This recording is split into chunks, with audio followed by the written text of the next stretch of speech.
Hello my dear students, कैसे हैं सब आप लोग। स्टूडेंट्स, हमने लास्ट वीडियो लेक्चर में प्लास्टिड्स डिस्कस कर लिए थे, तो इस वीडियो लेक्चर का पार्ट 11 में हम लोग राइबोसोम्स डिस्कस करने जा रहे हैं। राइट, तो राइबोसोम्स के बारे में हम लोग इस वीडियो लेक्चर में पढ़ते हैं।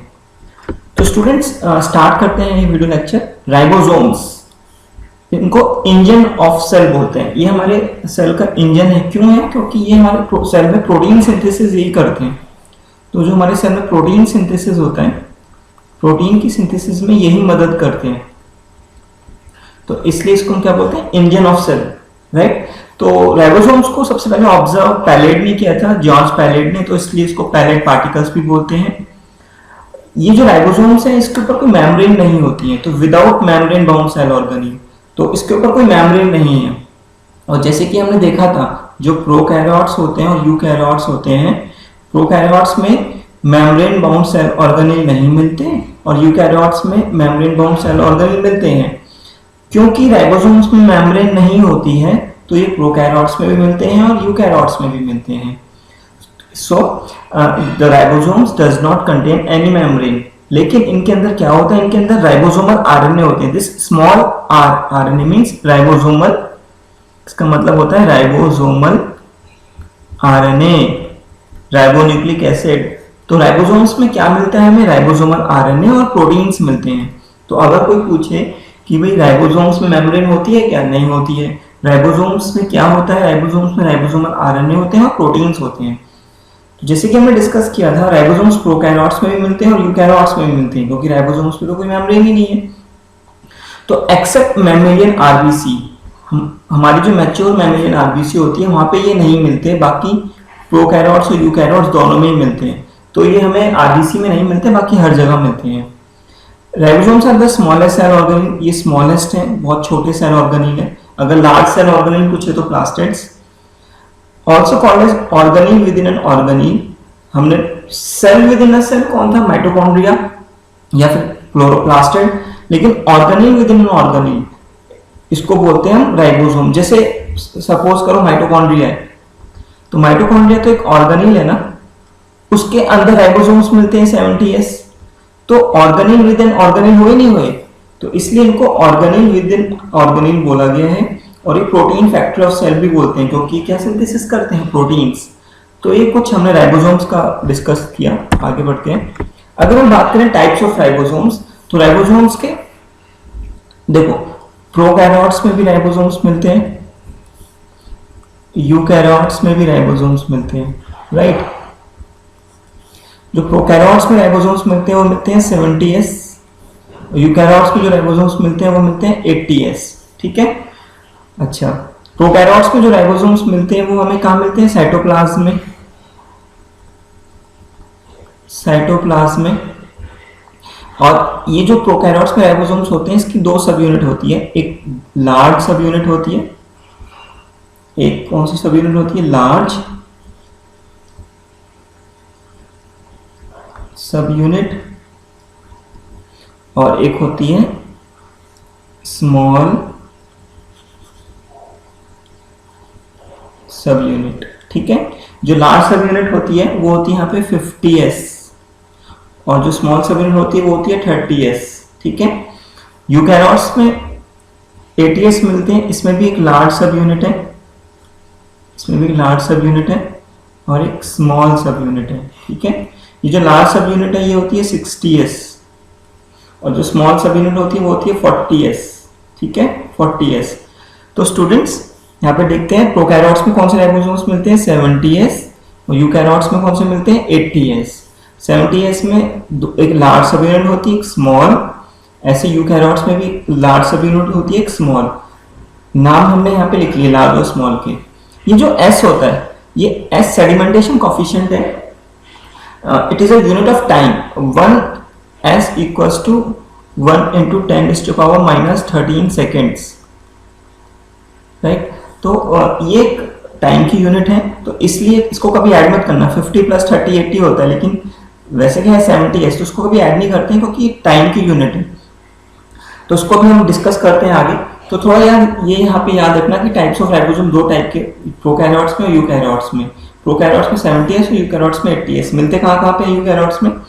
साइटोप्लाज्म में मिलते हैं, साइटोप्लाज्म में 80s वाले मिलते हैं, और मिलते हैं माइटोकॉन्ड्रिया में प्लस प्लास्टिड में। वहां पे जो मिलते हैं वो कौन से मिलते हैं? 70s। ठीक है, ये थोड़ा याद रखना है हम लोगों को। ER के साथ एसोसिएटेड होते हैं RER में, वो साइटोप्लाज्म में आ गया। तो स्टूडेंट्स यहाँ पे हम डिस्कस करते हैं कि व्हाट इज द एस क्या होता है। जैसे 70s हमने डिस्कस किया था, और ये 80s राइबोसोम्स था, 70s था। तो ये एस क्या होता है? यहाँ पे एस का मतलब होता है Svedberg unit. Svedberg is the name of the scientist, उसको सेडिमेंटेशन रेट भी बोलते हैं। ये जो एस होता है, हमने जैसे डिस्कस किया था, जो यूनिट ऑफ टाइम, तो हम जैसे it is the indirect measure of size and density. तो जैसे सपोज करो, एक एग्जांपल लेके चलते हैं। सपोज करो एक हाइट है h, ठीक है, ये h एक हाइट है, इस पे हमने बहुत बड़ा एक बॉक्स नीचे गिराया, तो इसको यहाँ पर आने में सपोज करो 100 सेकंड लग रहे हैं। ठीक है, अब हमने क्या काम किया, इस बॉक्स को ब्रेक किया और ब्रेक करके दो पार्ट में डिवाइड कर दिया, एक छोटे पार्ट में और एक बड़े पार्ट में। ठीक है, अब हम जब छोटे पार्ट को ऊपर से नीचे ड्रॉप कर रहे हैं, सपोज करो उसको आने में 40 सेकंड लग रहे हैं, और बड़े पार्ट को ड्रॉप कर रहे हैं, उससे आने में यहाँ पे 80 सेकंड लग रहे हैं। तो 80 और 40 मीन्स 120, लेकिन दोनों को जो कंबाइन हम ड्रॉप कर रहे थे बड़े एक साथ, तो उसको 100 सेकंड लग रहे थे। मीन्स ये टाइम की यूनिट है, तो जो टाइम की यूनिट है, तो ये हम इसको कभी हम एडिशन नहीं करते, हम it is a indirect measurement of size and density. ठीक है, तो इसलिए जो हमने बोला था 70s राइबोसोम्स, 70s राइबोसोम्स में जो हमने डिस्कस किया था कि उसमें एक यूनिट होती है 50s और एक 30s। तो जो स्मॉलर यूनिट को कितना लगता है टाइम, उसको सेडिमेंट होने में 30 इंटू 10⁻13 सेकेंड, और 50 लार्ज यूनिट को 50s। सिमिलरली 80s जो यूकैरियोट्स में मिलते हैं, उनको जो बड़ी यूनिट है 60s और छोटी यूनिट है 40s। तो लार्ज यूनिट को टाइम लगता है 60 इंटू 10⁻13 सेडिमेंट होने में, और छोटी यूनिट को लगता है 40 into 10⁻13। So S is the unit of time and it is indirect measurement of size and density. तो यहाँ पर मैं लिखा हुआ है Svedberg a measure of how quickly particles sediment in an ultracentrifuge. ये इंस्ट्रूमेंट होता है जहाँ पे वो सेडिमेंट होते हैं। Larger particle graded S value, जितना बड़ा होगा उसका एस वैल्यू ज्यादा होगा। Smaller subunit ribosome sink slower then the larger subunit. ठीक है, नेक्स्ट जैसे हमने डिस्कस किया था, जो यूकैरियोटिक राइबोसोम्स होते हैं वो 80s होते हैं, और जो प्रोकैरियोटिक राइबोसोम्स होते हैं वो कौन से होते हैं? वो 70s होते हैं, और यूकैरियोटिक 80s। तो इसकी लार्जर सबयूनिट 60s और स्मॉलर 40s, और प्रोकैरियोट्स में लार्जर 50s और स्मॉलर 30s। तो हमें याद रखना है। अच्छा, ये इंपॉर्टेंट क्वेश्चन है यहाँ पे। Magnesium ion is essential for binding the ribosome सब यूनिट्स। फॉर एग्जांपल यूकैरियोट्स में 80s राइबोसोम्स मिलते हैं, तो बड़ी सब यूनिट 60s और छोटी सब यूनिट 40s। ठीक है, तो इन दोनों सब यूनिट को अगर हम बात करें एक साथ बाइंड होकर रहना है, तो उसको बाइंड करने में कौन हेल्प करता है? Magnesium ion. तो this magnesium ion essential for the binding of ribosome subunit. तो ये अगर राइबोसोम्स मैग्नीशियम नहीं होगा तो ये बाइंड नहीं होगा, तो राइबोसोम्स को बाइंड करने में हेल्प करता है मैग्नीशियम आयन। इस पे क्वेश्चन आता है, इंपॉर्टेंट है। और वो मैग्नीशियम आयन की कितनी कंसंट्रेशन चाहिए होती है? 0.001 मोलर। तो इतना कंसंट्रेशन होना चाहिए, 0.001 molar magnesium ion concentration is required for the formation of structure formation of ribosomes. Next, chemical composition of ribosomes की बात करें कि राइबोसोम्स में क्या क्या होता है। 70s राइबोसोम्स दो कहाँ मिलते हैं हमें? प्रोकैरियोट्स में, माइटोकॉन्ड्रिया में और प्लास्टिड में। इसमें 60% राइबोसोमल आरएनए होते हैं, 40% प्रोटीन्स होते हैं। 80s राइबोसोम्स ये कहाँ मिलते हैं? Cytoplasm of eukaryotes.